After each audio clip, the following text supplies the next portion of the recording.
Hoje nós seguimos com mais um episódio da nossa série desse ano de 2026, a Jornada do Peregrino.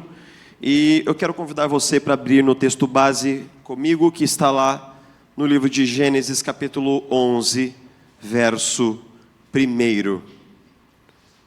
Gênesis, capítulo 11, verso 1. Quando você abrir, você vai reconhecer que é uma das histórias mais conhecidas da Bíblia. Nossas crianças aprendem essa história nas minúcias dela, lá ainda, no departamento infantil, na Aqua Kids.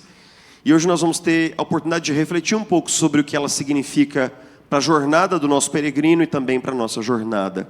Gênesis capítulo 11, verso 1, nós lemos assim: No mundo todo havia apenas uma língua, um só modo de falar. Saindo os homens do Oriente, encontraram uma planície em Sinear, e ali se fixaram. Disseram uns aos outros: vamos fazer tijolos e queimá-los bem. Usavam tijolos em lugar de pedras e piche em vez de argamassa. Depois disseram: vamos construir uma cidade com uma torre que alcance os céus. Assim nosso nome será famoso e não seremos espalhados pela face da terra. O Senhor desceu para ver a cidade e a torre que os homens estavam construindo. E disse o Senhor: eles são um só povo e falam uma só língua. E começaram a construir isso. Em breve nada poderá impedir o que planejam fazer. Venham, desçamos e confundamos a língua que falam, para que não entendam mais uns aos outros. Assim o Senhor os dispersou dali por toda a terra e pararam de construir a cidade. Por isso foi chamada Babel, porque ali o Senhor confundiu a língua de todo o mundo. Dali o Senhor os espalhou por toda a terra. Se você está nos visitando hoje à noite, ao longo desse ano nós estamos trilhando uma série de reflexões com um personagem, que é um personagem que ele não é um personagem real, Daniel Petrucci, que é o peregrino dessa jornada. Nós estamos inspirados esse ano pelo clássico de John Bunyan, O Peregrino, e nos últimos episódios nós conhecemos um pouco do Daniel e da história dele. Ele vem de uma cidade do interior, ele é programador, ele mudou-se para São José buscando a felicidade com todas as forças, passou por um período difícil nos 2 primeiros meses, mas foi contratado por esse grande CEO, esse homem de mundo de negócios, de inovação chamado Ricardo, e ele então realiza o sonho, que é pisar no seu estúdio, dentro do Aquarius, com uma vida, uma carreira agora estabelecida. Na verdade, o Daniel Petrucci, ele começa a vida no mundo corporativo como muitos começaram, ou como muitos estão começando, com fome, com urgência, com essa sensação de que agora a vida começou de verdade. E nos primeiros 6 meses foi praticamente uma carreira meteórica. Ele entregou um projeto após o outro, todos bem avaliados, todos bem sucedidos, e o Ricardo começou a dar cada vez mais expressão para o Daniel na empresa. Tudo foi maravilhoso até um dia muito marcante, no qual o Daniel foi chamado para uma reunião com o próprio Ricardo e alguns gestores de projetos, todos assentados numa mesa. O Ricardo, como sempre, assentado na cabeceira da mesa, dando o tom do projeto e apresentando o que seria uma nova ferramenta de inovação, de gestão dentro da cultura da empresa. O Ricardo fez aquela apresentação grandiosa de PowerPoint, e ele aponta uma nova ferramenta, um novo sistema que seria agora infiltrado não apenas nesse projeto, mas em toda a cultura da empresa, visando transformar a empresa no próximo biênio. Ótimo. Tudo ia bem, e todos estavam cativados pela apresentação, até que em determinado momento o Daniel levantou a mão e pediu a palavra. E fez o seguinte: olha, Ricardo, eu conheço bem esse modelo de gestão aí, porque eu venho estudando algumas coisas assim, e olha, já existem aí vários especialistas dizendo que esse modelo na verdade é só uma moda que vai passar. E o Daniel na sequência fez questão de pontuar uma série de problemas essenciais no core desse sistema de gestão, e à medida em que ele explicava por que aquele não era um rumo adequado para a empresa nos próximos anos, todos ficaram absolutamente gelados na reunião. Quando o Daniel terminou de dar sua contribuição, ele achou que ele tinha feito um bem para a empresa, né? Mesmo quando as luzes se apagam, havia um bem ainda naquela contribuição para a empresa.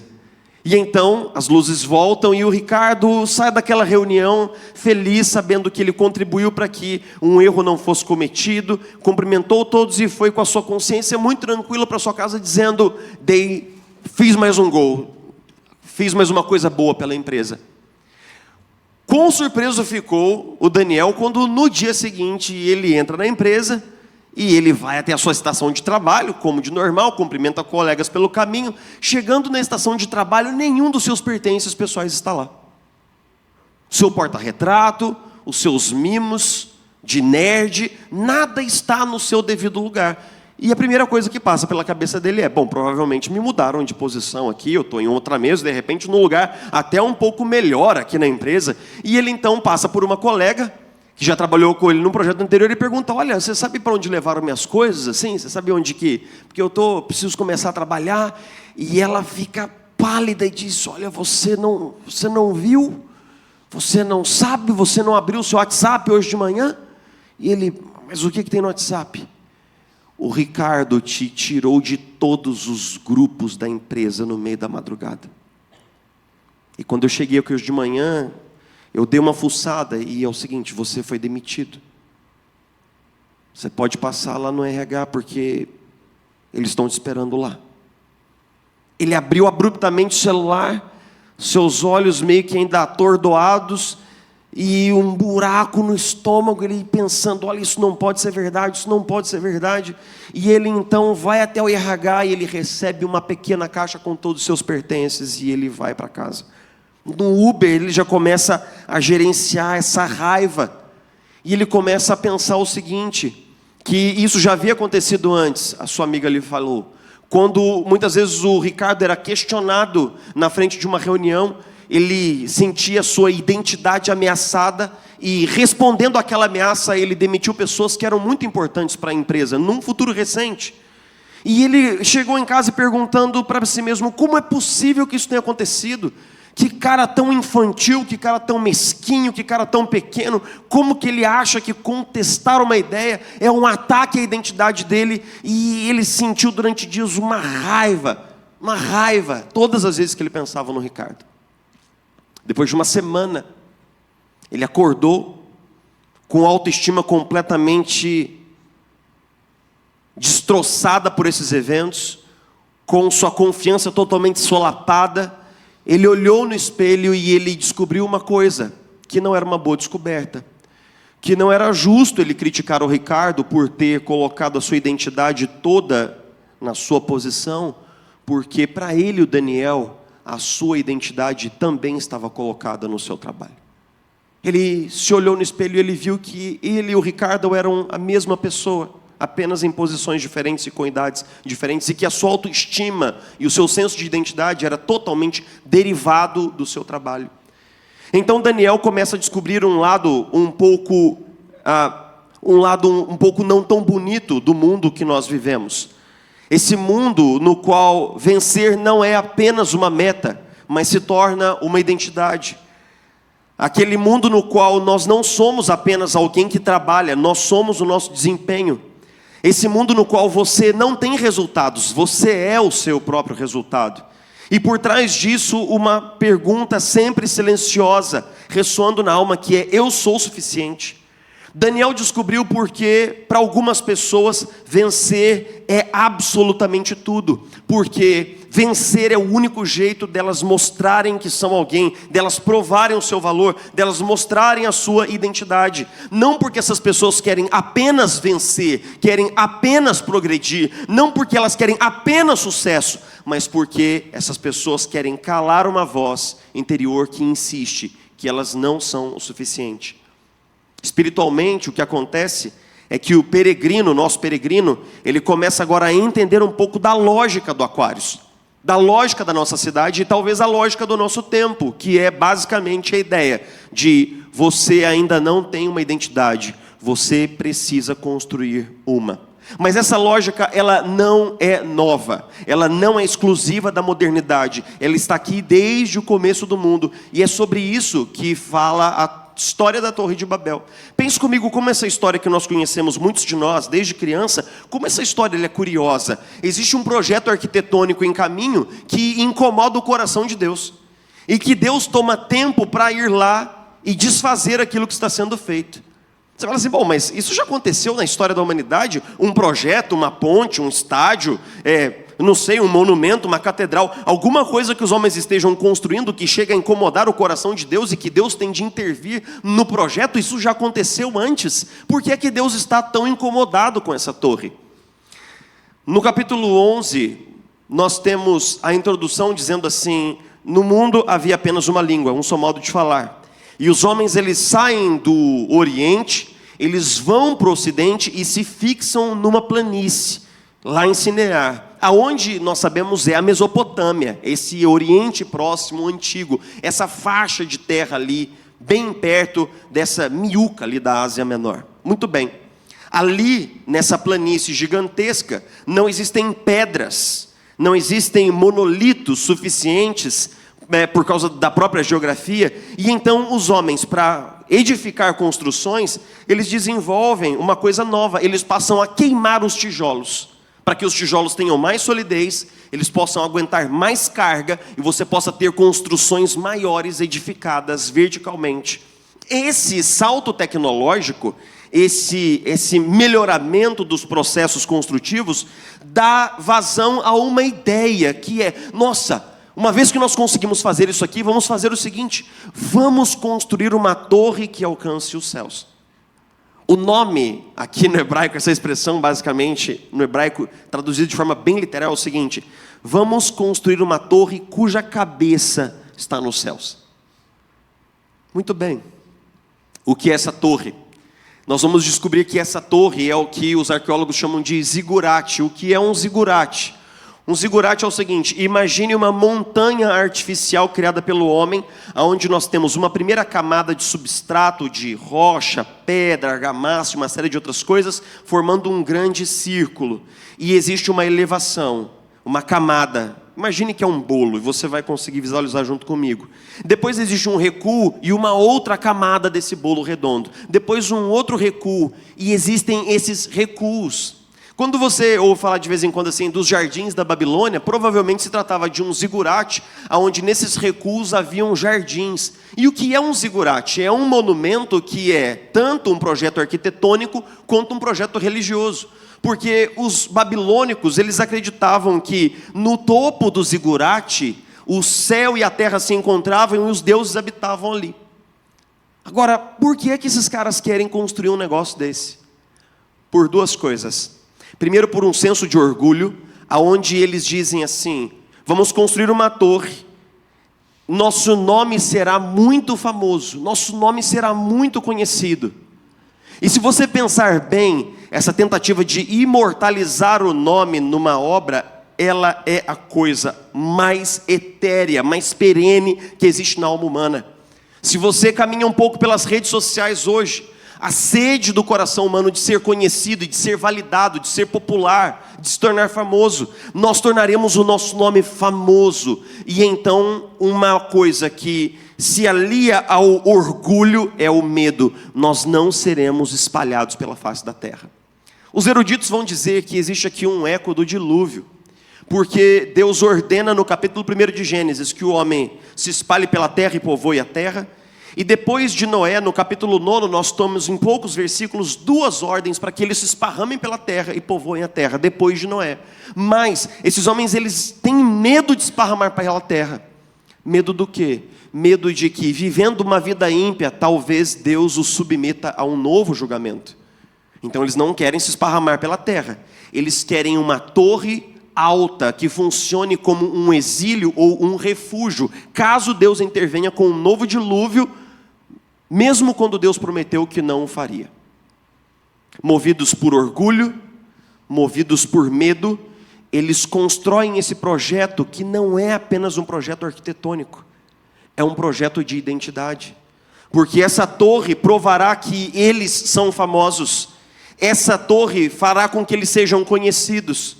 Tim Keller, comentando esse texto, diz o seguinte: o espírito da linhagem de Caim atinge o seu ápice no esforço de construir a Torre de Babel.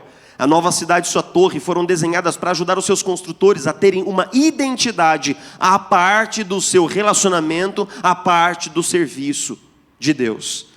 Então existe um projeto aqui de uma magnitude, um projeto de identidade, um projeto de autonomia, porque Babel não é apenas um projeto arquitetônico, é um projeto do que nós seremos. Eles não estão construindo apenas uma torre, eles estão construindo a si mesmos. Eles não estão apenas construindo um zigurate, eles estão construindo a sua própria realidade. A história de Babel é uma dessas histórias enigmáticas que parecem quase que um conto de fadas, mas nós sabemos que a história é verdade, porque essa história ela ressona com alguma coisa dentro de nós, e ela ressona com alguma coisa dentro da nossa cultura. Com o que essa história ressona? Com essa história aonde existe uma identidade que é construída e não recebida. Essa ideia de que nós podemos criar a nossa própria realidade. Pense um pouco como nós estamos alocados hoje como sociedade. Nós não trabalhamos apenas para prover, nós trabalhamos para provar a nós mesmos. Pense um pouco sobre isso. Nós trabalhamos para provar que somos alguém. James Houston, um teólogo norte-americano, ele diz assim: existe uma tendência na nossa cultura de adotar uma identidade funcional que define a pessoa pelo que ela faz e não pelos seus relacionamentos, e isso gera em nós tendências reducionistas. Pense um pouco sobre como nós nos apresentamos. Quando você chega num contexto social e você fala assim: olá, tudo bem? Meu nome é Jefferson. Eu sou? Qual é a primeira coisa que vai sair da minha boca instintivamente? Eu sou pastor. Eu poderia dizer que eu sou pai da Sofia. Eu poderia dizer que eu sou marido da Isabela. Eu poderia dizer que essa mulher me aguenta 10 anos. Eu poderia dizer tantas coisas sobre mim. Mas eu digo, eu sou pastor. Porque muitas vezes nós repelimos o clichê, eu sou o que eu tenho, mas nós vivemos inconscientes sob a máxima, eu sou o que eu faço. Eu sou o que eu produzo. Eu sou o meu cargo. Eu sou o meu trabalho. Existe um filósofo suíço chamado Alain de Botton, que fala o seguinte: na nossa cultura todos nascem ninguém. No nosso mundo todos nascem ninguém. Você nasce ninguém e você tem de provar o seu valor até que no final desse processo você se torne alguém. Você nasce Maria ninguém, você nasce João ninguém, e se você for muito bem sucedido e conseguir se assentar naquela cadeira especial, se você conseguir morar naquele CEP, se você conseguir empreender ou se tornar famoso, então você será alguém, mas até lá você não é ninguém. Você não tem o direito de ter uma identidade, nem autoestima, você não tem o direito, até que você prove que você merece. Essa fusão entre identidade e carreira, trabalho, entre status, bens, essa fusão, ela é muitíssimo perigosa. Chris Evert foi uma fantástica tenista da década de 70 e 80.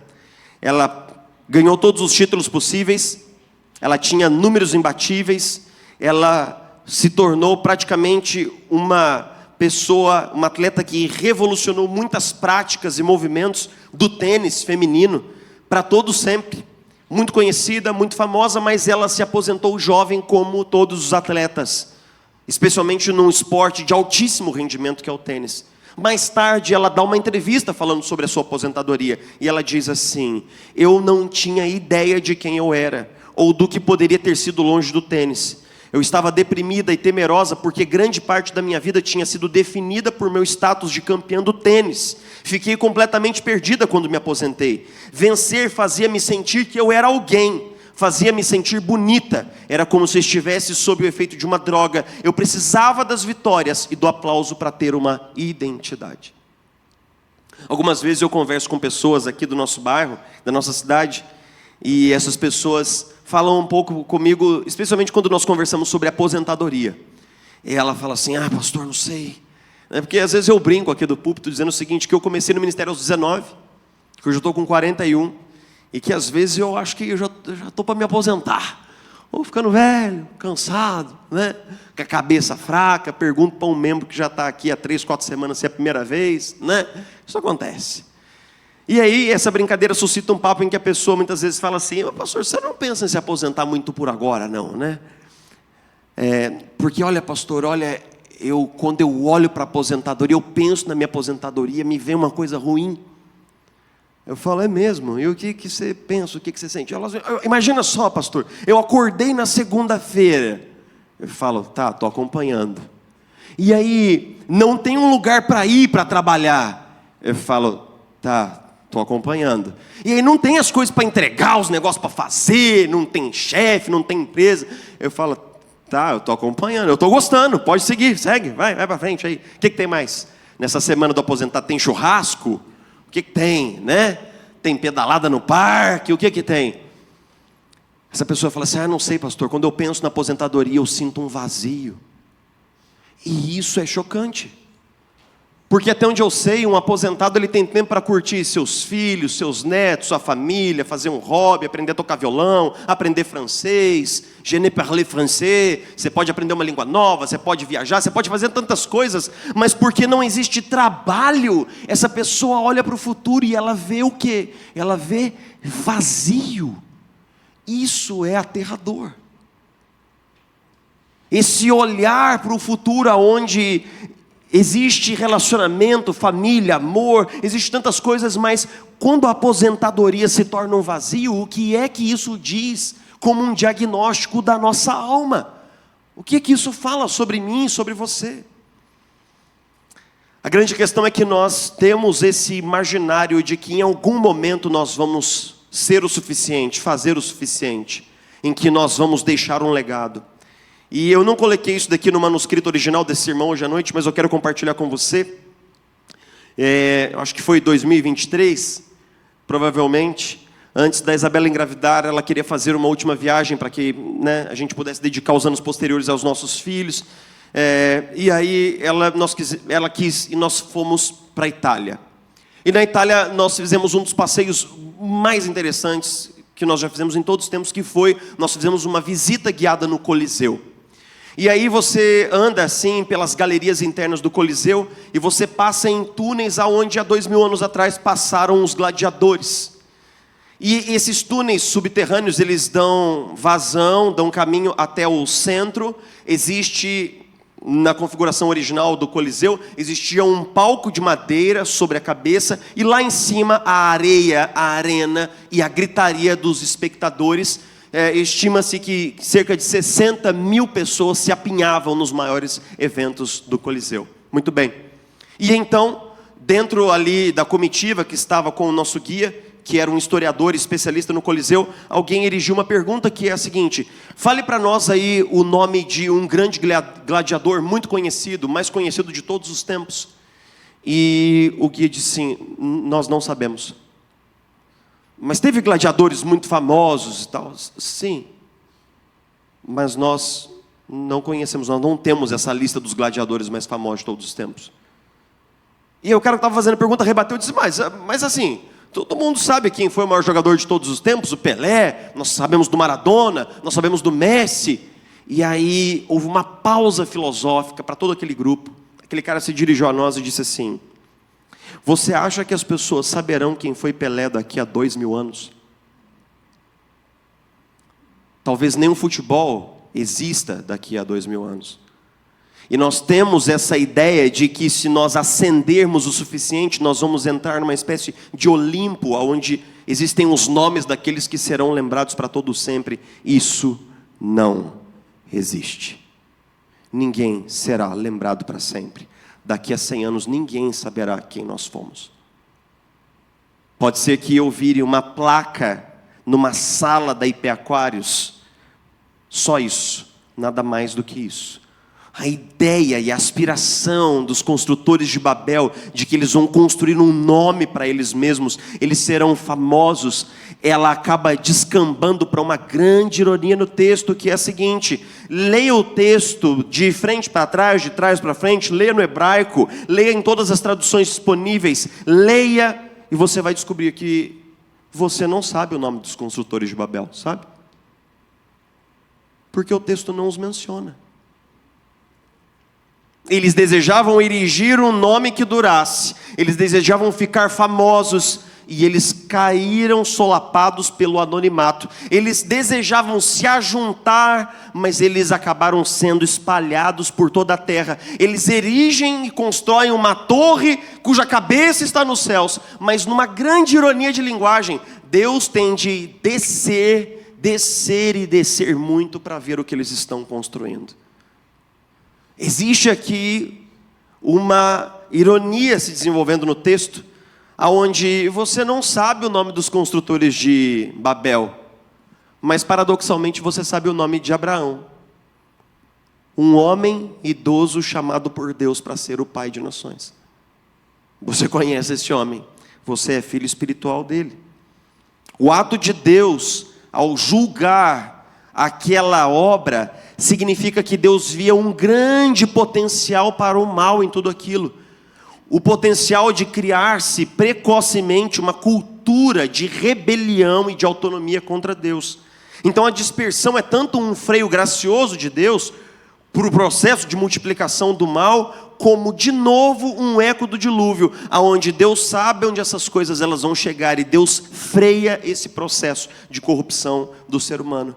Se Babel tivesse continuado, o orgulho daqueles homens teria se cauterizado e a humanidade teria se perdido em si mesma. Em resumo, Deus deu a esses homens a bênção do fracasso. Será que aquilo que aconteceu com Daniel foi uma bênção disfarçada?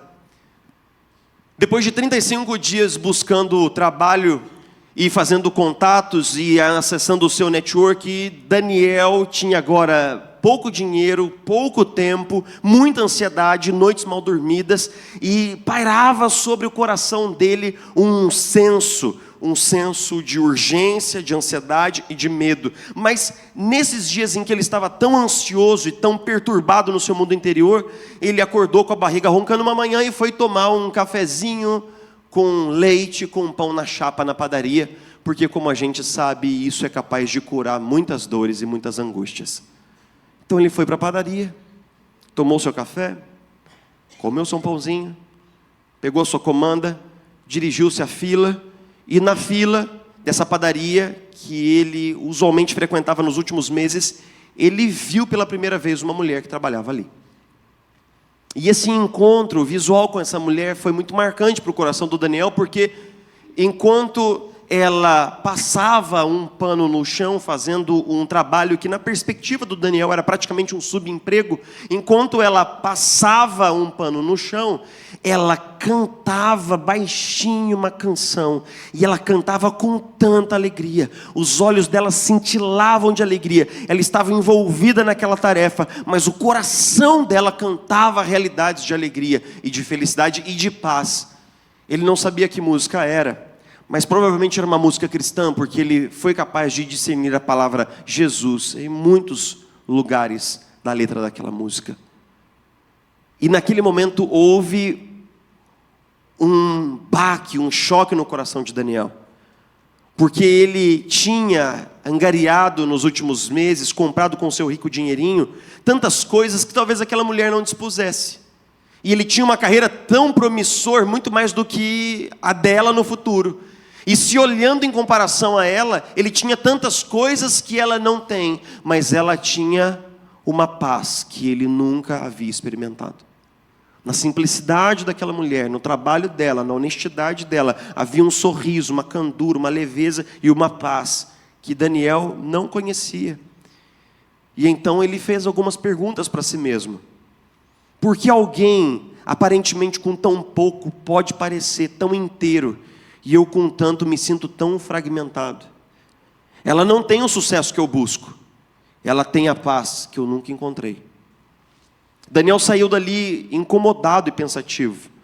Será que o fracasso havia aberto um espaço para reflexão na consciência de Daniel? Será que ele havia recebido a bênção do fracasso? Porque isso é uma coisa que Deus faz. Hoje, olhando para trás, eu colhi alguns fracassos muito vergonhosos na minha carreira, especialmente na minha carreira acadêmica. Muitas coisas que eu queria que acontecessem não aconteceram. E projetos sobre os quais eu coloquei grande esforço, muito tempo, investimento de intelecto, de dinheiro, todo tipo de investimento, esses projetos simplesmente morreram sem deixar nenhum tipo de rastro. Mas hoje, olhando para trás, Eu falo para vocês sem nenhuma demagogia. Deus me deu a bênção do fracasso. Porque nesses períodos de fracasso, eu voltei a colocar os pés no chão da realidade. Eu voltei a colocar o coração sob a cruz. E eu pude me lembrar que eu não sou o que eu faço. Eu sou quem eu sou no coração do Pai. O fracasso de um projeto pode nos reconectar com a nossa dependência de Deus e a nossa fragilidade. Uma demissão pode ser um alerta de que nós não somos o que fazemos, de que o nosso trabalho não é a nossa identidade. Um período de dificuldades financeiras pode nos ajudar a interiorizar que a nossa segurança não está no dinheiro e nossa paz não está lá alocada na conta bancária. Uma falência da empresa pode nos trazer de volta para os pés da cruz, pois nos lembra que nós não podemos nos salvar por meio do nosso trabalho. Muitas pessoas da nossa cultura, elas estão vivendo um evangelho alternativo, onde elas são o que elas constroem, elas valem pelo que elas produzem. Mas a bênção do fracasso é capaz de nos trazer de volta para um lugar onde as ilusões são retiradas, camada por camada do nosso coração, e nós possamos nos reencontrar com a verdade. Eu me lembro quando eu li o livro do Tim Keller e Catherine Ausdorff, falando sobre a integração entre fé e trabalho, ele diz o seguinte: o que realmente nos cansa não é apenas o trabalho, é o que ele chama de o trabalho por trás do trabalho. O que realmente nos cansa é o fato de que, não é o fato de que nós chegamos no trabalho, produzimos e então voltamos para casa, mas é esse trabalho que está por trás do trabalho, essa tentativa de validar a nós mesmos, provar a nós mesmos, construir uma identidade, mostrar o nosso valor, de finalmente vencer, quando vencer é tudo, quando vencer se torna uma forma de ser alguém. E isso é o que realmente cansa a alma humana, porque embora você esteja num feriado, sua alma continua envolvida com esse mesmo objetivo. E mesmo quando você tira férias, o seu coração continua flertando com o trabalho por trás do trabalho. Keller vai dizer que o que pode nos trazer descanso do trabalho que está por trás do trabalho é o descanso que está por trás do descanso. Que descanso? O descanso último e definitivo de descobrir que nós não precisamos criar identidade e valor para nós mesmos, mas que em Jesus Cristo nós temos uma identidade que é recebida pela graça. A última palavra que Jesus diz antes de morrer é: está consumado, que vem do grego tetelestai, que significa está quitado, está pago. A última palavra de Jesus significa essa triunfante afirmação do trabalho realizado de Jesus a nosso favor. Porque lembre-se que quando nós dependemos do nosso trabalho para ser alguém, esse trabalho nunca termina. Nós temos que fazer de novo e provar de novo. Esse projeto foi ótimo, mas amanhã tem de ter outro. Esse contrato foi ótimo, mas amanhã tem que ter outro. Essa venda foi ótima, mas amanhã tem que ter outra. E esse processo nunca termina. Esse processo nunca termina. Mas o trabalho de Jesus já está terminado. O trabalho de Jesus está completo. É uma vitória ganha, uma vitória definitiva. Nós não podemos adicionar mais nada ao trabalho de Jesus. É a expiação objetiva. Ele nos perdoou, Ele nos redimiu, Ele derrotou Satanás. É uma vitória acabada. Não existe nada que possa ser feito para retirar 1 centímetro dessa vitória. E pela graça essa vitória é minha. Pela graça essa vitória é sua. Eu já compartilhei aqui do púlpito algumas vezes sobre o período do ano de 2021, quando eu vim para São José dos Campos. Em dezembro, eu era pastor de uma igreja. Em janeiro, eu não era pastor de ninguém. E no intervalo, nesse hiato entre ser pastor de uma igreja e servir a plantação, alguma coisa que durou meses, o que realmente me deixou assombrado foi o fato de que, no meio desse período, eu olhava no espelho e eu não sabia quem eu era. Eu já reportei isso aqui algumas vezes para vocês. Quem nunca teve depressão não sabe o que é. Mas se você já passou, você sabe o que é. Eu caí num processo depressivo, eu fui diagnosticado com depressão, eu tive de receber ajuda e tratamento nesse período, porque basicamente, durante todos os anos do meu ministério, eu acabei fundindo a minha identidade com o meu ministério, e quando eu não tive ministério, eu não sabia quem eu era, nem que valor eu tinha, nem qual era o meu lugar.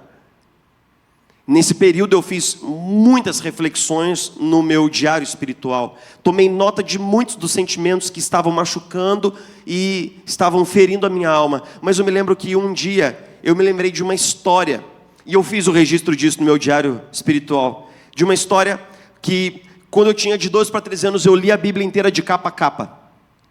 E uma criança que lê a Bíblia inteira de capa a capa, ela não vai entender muitas coisas da Bíblia.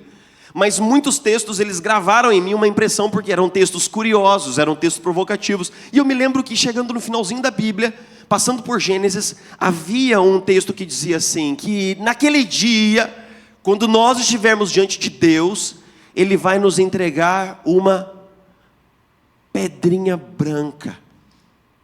E nessa pedra tem um nome. O nosso nome.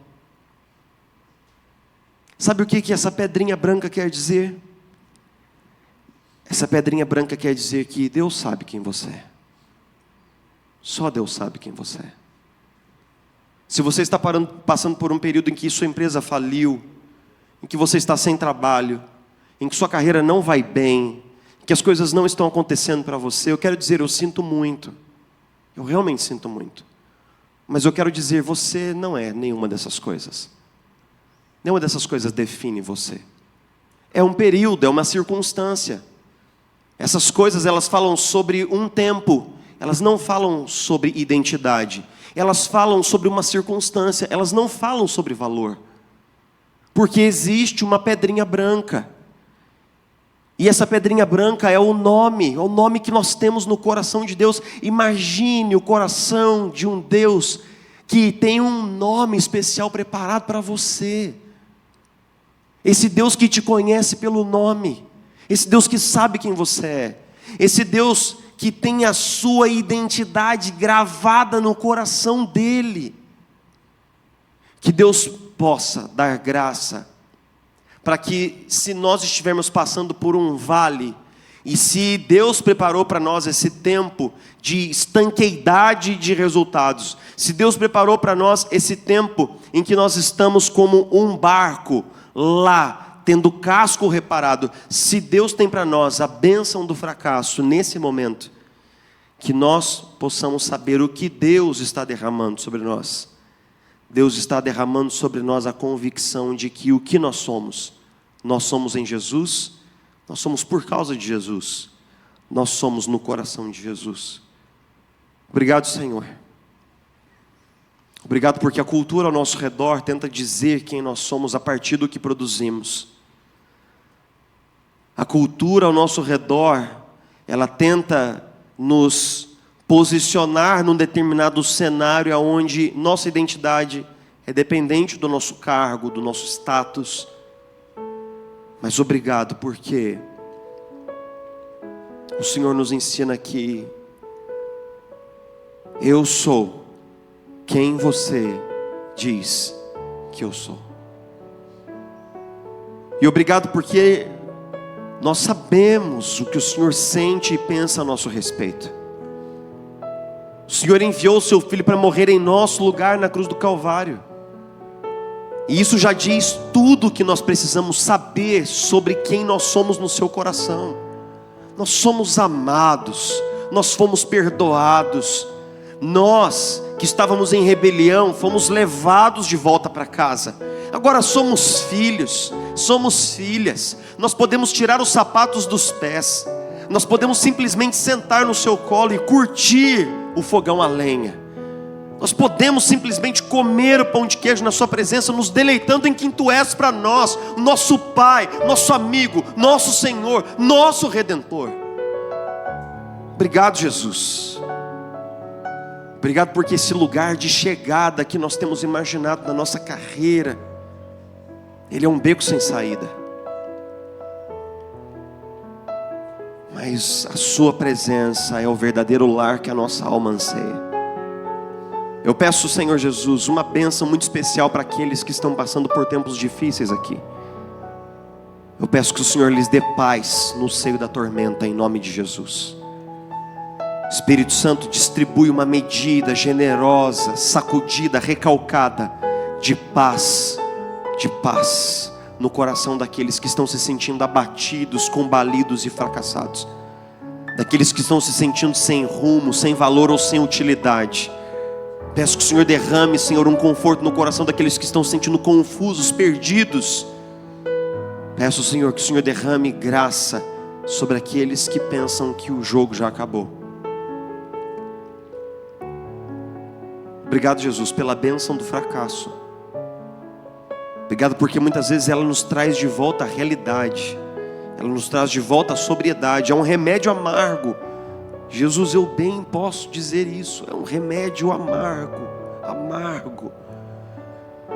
Mas que remédio doce ao fim das contas. Doce ao fim das contas, quando nós descobrimos que o Senhor nos quer para Ti mesmo. E quando nós descobrimos que o nosso lugar é o Seu coração. Obrigado, Jesus. Obrigado, Jesus. Obrigado, Jesus.